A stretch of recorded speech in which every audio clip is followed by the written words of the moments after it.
Mana punya apa? Padang. Ya.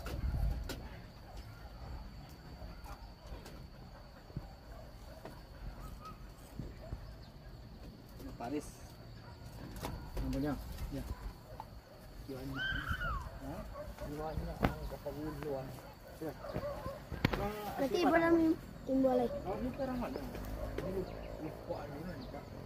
Apa tu kan dari nya kau? Ada tompa aja palang hilang mah. Ni nya lah, cek. Cek. Lupa dulu lah tu. Lupa dia buat ni. Oh ya, bilang ah. Itu. Nanti ibu di ujung. Mana weh?